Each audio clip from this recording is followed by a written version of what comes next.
Good morning, it's February 19th, President's Day, and this is To My Liberal Friends. I'm going to come right out and say it. We need age limits for our elected leaders. We need them, and we need them now. And if you want proof, you only need to look at the two people running for president in the 2024 election. Joe Biden is now 81 years old and will be 82 if reelected.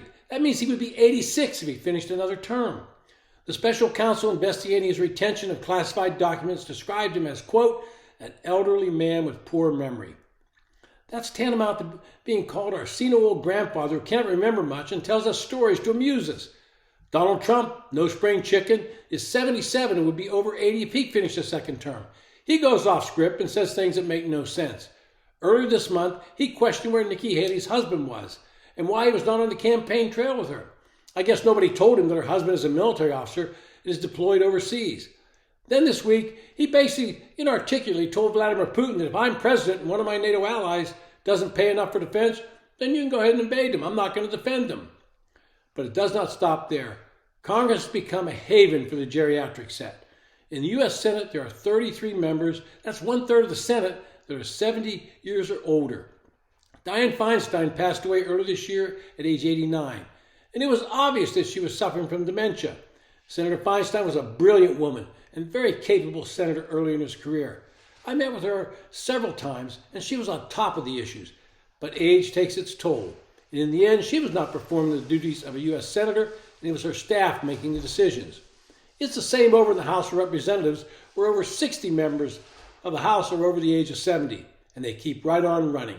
It reminds me of the movie that starred Eddie Murphy some years ago, The Distinguished Gentleman, where the congressman dies with a similar name, and so Eddie Murphy, a con man, his character runs for Congress on the theme, vote for the name you know, and he gets elected to Congress. This is why these aging politicians keep running, because they have name ID and rely on that to get elected. Strom Thurmond died at age 100. His last 3 years of his life, he lived at Walter Reed Army Hospital in Washington, D.C. His chief of staff was a de facto senator. The Republicans would wheel him into the Senate chamber when they needed him for a crucial vote. And the same could be said for Robert C. Byrd, the senior senator from West Virginia at the time. The Democrats forced him to relinquish his role as a Democratic leader because of his dementia, but they allowed him to chair the Senate Appropriations Committee. Again, staff were running the show. After his wife Irma passed away, the Capitol Police would drive him to the cemetery on Saturdays. He would lie on his wife's grave and talk to her, and on the way back he would ask the driver if they were going to the cemetery. My partner and I found former Senator Quentin Burdick roaming around the Cannon House office building. He'd made a wrong turn and thought he was in the Russell Senate office building. He was in his 80s. We took him back to his office, and he passed away a few months later. Now, I can remember sitting on the staff couches in the Senate chamber. Bob Dole used to keep his desk on the back row right in front of us, and Dole was known for his quick wit. An elderly member of the Senate came on the floor. Dole turned to us and quipped, quote, I tell all my colleagues, once you hit age 70, keep running. This is the best old age home in the country. And this week, Congressman James Clyburn, the Democrat from South Carolina, announced that he was stepping down from his position as Assistant Democratic Leader, but fully intends to run for re-election in November. Jim was a good friend of mine while I was working in Washington and mentions me several times in his book, Blessed Experiences. But he is now 83, and that would make him at least 85 at the end of another term. To put age limits in place would probably take a constitutional amendment. We already have age minimums written into the Constitution. You have to be 25 to serve in the House, 30 in the Senate, and 35 to be president. And I suspect any move to put age limits would gather the 3/4 of the states necessary for ratification in a very short manner. But the problem is, it has to first pass out of Congress, and that requires 2/3 majority in both the House and Senate for a constitutional amendment. How many of you think these geriatric men and women would vote themselves out of office? We have to face facts. Joe Biden continues to make mistakes that are made by elderly people. He confuses names and places, and absent staff, he would be totally lost. Age comes for all of us. I'm now 74, and I cannot pretend that I'm as capable as I was in my 50s. This weekend, Joe Biden called for Congress to pass the bill that would fund NATO. Of course, he meant to say Ukraine.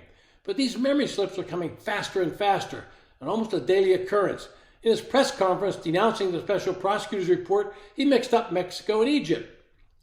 I guess they're close to each other. But the pundits in the media who want to prop up Joe Biden dismiss any suggestion that he might be too old. They push back at any idea that age is limiting him and point to his experience. But these same pundits, if there were no Joe Biden in the race, would be pointing to the age of Donald Trump. They had no answers to why Biden does not do media interviews. They justify it by inane things.